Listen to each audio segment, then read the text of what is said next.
Thank you so much for agreeing to talk to us today. No worries. How are you doing? I'm going really, really well.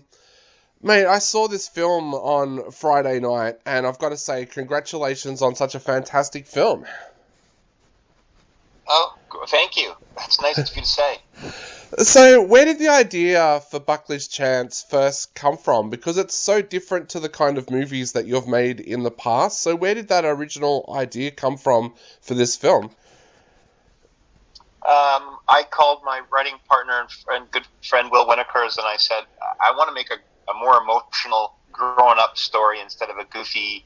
A lot of the films that I'd made were sort of little kid movies, five to 10 demographic, and I said I wanted to make something what I refer to as a four-quadrant film, where I feel that the grandma, grandpa, mom, and dad, and two kids could all watch together and get something out of it. So I guess something a little more mature. I'm in my mid-50s, and maybe it was time to grow up a little bit and stop being goofy and silly. So I said, I had this idea about just basically starting off with a boy who loses his father, and like family movies, usually starts off with some sort of death. And so we opened with this idea that this boy had lost his dad, and then he was sort of became a fish out of water. And in this case, if I took a boy from New York City and put him in the middle of the outback, that's a real fish out of water. So that's really where it all began. And a few years later, we had some drafts, and we ended up being left to come to Broken Hill to shoot it. Also, was it always supposed to be set in Australia? Was that always your plan? And had you previously been to Australia before that? No, that's why I wrote it. I wanted to go to Australia, spend some time there, and I'd done a lot of business in Australia. I have a lot of Australian friends, and I just it was sort of a place that I really needed to get to, and felt I can't believe I'm as old as I have and travel as much as I hadn't been. And so I thought, well, I'll just write a film there, and then I'll have to go and live there for a few months. So it's a ridiculous approach to filmmaking, I must say, but it was the initial idea was I really wanted to go, and we were always going to be in Australia. That was always and literally to the outback. So I'm a George Miller fan, and so I've grown up watching all the Mad Max films, and I ended up being lucky enough to shoot not far off where he was shooting some of his scenes for many of the films, I think. So what was the biggest shock for you as a filmmaker coming to Broken Hill to film? Was there something that really, really surprised you that you did not expect? No, I think when you're doing it so long, you find you try not to be surprised by anything, and a lot of that is preparation beforehand. But the people were amazing. I think how much I really loved the area. It was certainly. I don't think it surprised me. I was expecting to really enjoy it and to love the people that were there. I think the level of crew from the camera department and my director of photography and my art director and all the way down and the cast, I was blown away. So I don't know. I think I might have been surprised. I was expecting quality people, but the level of quality with the Australian crew to me was I hadn't experienced it before. I'd been around good people, but these were all from just department, and Ben Knott being the DP, and and Zelly Bullen doing the animal training. It was just unbelievable. I was so lucky to have these people around me. So that was pleasantly surprising to find every aspect of the crew to be so strong. Yeah. And where did the original idea come about using a dingo? Because for here in Australia, dingoes, for every person that loves a dingo, there's a person that hates a dingo and is scared of it. So where did that idea come about of using a dingo as a hero rather than using like a Kelpie or a Blue Heeler dog instead?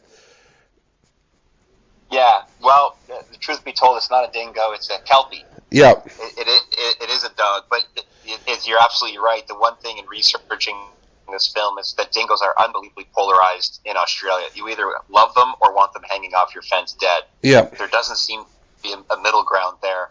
And I think there's either people trying to save them or people trying to kill them. That's really as black and white as it gets in many parts, especially in the outback, we were, and we came across people, and I asked people, what do they think about dingoes, and they're a nuisance. And the character of Spencer, of course, he plays that card that he doesn't like them, but Ridley, being from New York, sees a dog, and Spencer tries to convince him, well, it's not that easy. He's not really a dog, and we addressed that in the film. But I like the idea of having man have a little bit better understanding of nature, and I was an animal in question, and I wanted something relatable. And of course, it's relatable in the fact that it looks like a canine, can act like a canine, but with the end of the film, I make it very clear that it's not something that needs to sit by the fireplace. It shouldn't be domesticated. Yeah. I'm not making a political statement or a statement about how whether or not this animal should be saved or not saved, but it is an endangered species now on the endangered species list, and it has 10,000 years of heritage in Australia. And it would be a shame, I think, to see that animal be decimated from the landscape, because it does seem like a very integral part of your culture. And the Kelpies that we worked with were phenomenal. Bullen is one of the best animal trainers I've ever the best animal trainer I've ever come across. Definitely, and it's so interesting because yesterday the ABC News here had a big article on their website talking about scientists meeting together and talking about how important the dingo is to Australia's ecosystem. So the film is probably coming out at the right time with that story fresh in people's mind as well. Yeah, I hope so. I mean, I think that it's a lot of the times when it comes to nature, it's really awareness that most people are lacking. And once they have a better understanding of possibly the science or just the human nature to understand the creature and how important it is to the ecosystem. Sharks have a very bad rap, but they're very important ecosystem, and should not be looked at as a creature to be feared, but one to be saved and adored. And not that that's the level of a dingo, but I like to remind people that we need to learn before we judge. Yeah, definitely. And the other key to this film working as well was the amazing cast. Tell us a little bit about how you went about putting this cast together and how you discovered Kenton Pell. Well, Kelton, I said Kelton's the spiritual core of this movie, and I think he steals it, frankly. Yep. I fell deeply in love with Kelton. He's an amazing guy.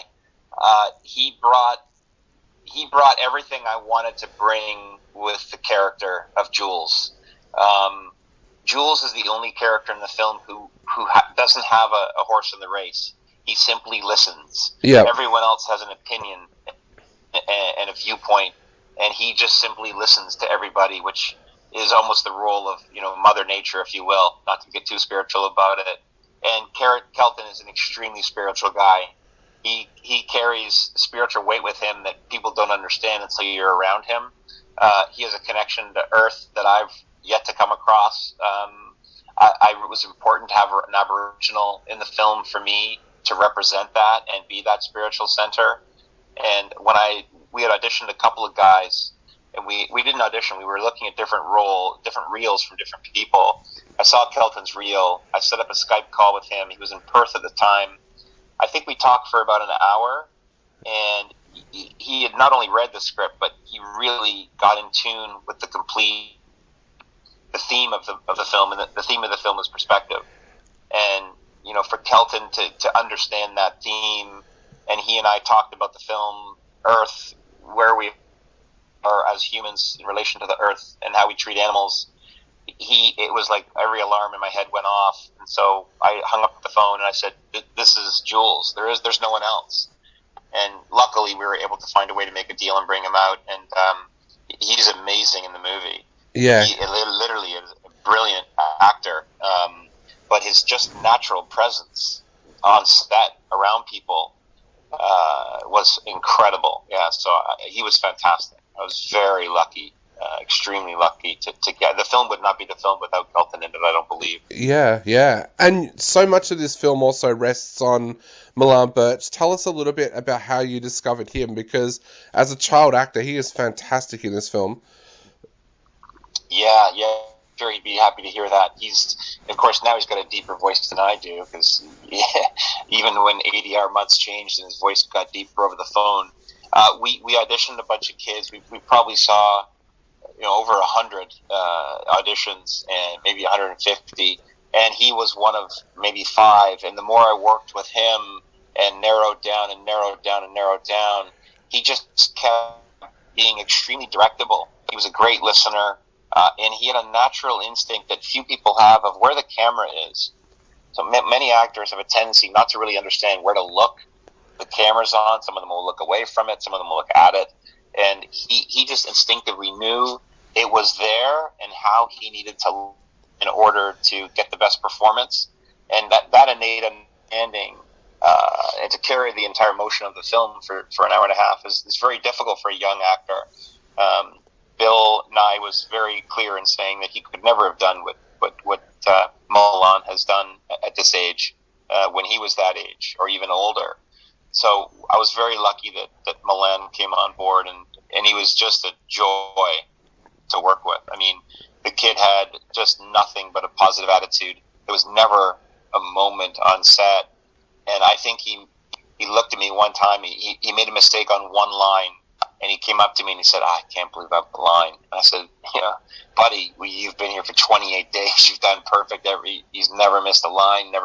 He never missed anything up." So, I was very lucky to get him, and he was to work with.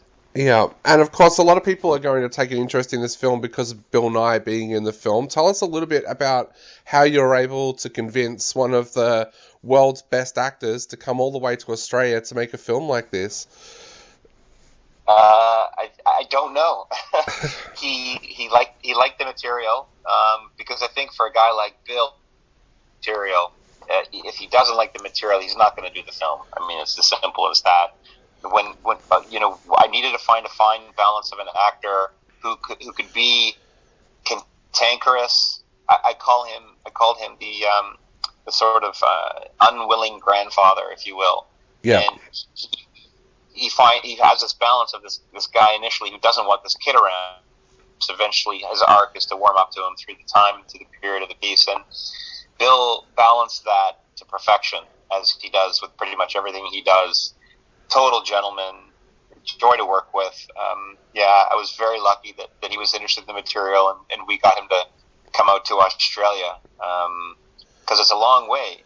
He's not too young of a man. He's still a young man, I think, in many regards. But it's a long trip to live in the outback. It might not have been the most appealing of locations for certain people, but he fell in love with Broken Hill. I know that. Left him to his own devices. He didn't get bothered too much. He's a quiet, very personal guy, but he's a private man, and he was pretty much left alone through the process. But he's a true gentleman, to be sure, and very lucky to get him. Definitely. Well, Tim, I know we are running out of time very, very quickly, so I'd like to finish by asking you, what would you like to say to our listeners out there about why they should head along and see Buckley's Chance? I just think it's something for the whole family. I think if your grandma, grandpa, mom, and dad, and both kids can come in and I believe take something out of it. There's an emotional message in there, and also I think there's some comedy. It's kind of fun. It's got adventure. It really tries to run the gambit of what films that I used to see when I was a kid, which was the Sunday night Disney movie of the week. So I think this has a bit of that. It's an original story. And if you like kids and dogs and Bill Nye, it has something for everybody in it. So I'm hoping they really enjoy it. I certainly had a joy making it. Definitely. Well, Tim, we thank you so much for chatting to us today. It's been an absolute pleasure, and we can't wait to see what your next project. Can't wait to see what your next project is going to be as well. Yeah, I appreciate it. Well, I'm here in Cayman Islands prepping a movie. I start production on Friday, so awesome. We'll hopefully be coming out with that one soon. Yeah. Awesome, mate. Well, I'll let you go. Have a great day, and hopefully we get to chat again in the future. Thanks, Dave. I appreciate your time. Not a problem, mate. See you later. Bye. Cheers. Take care. Bye.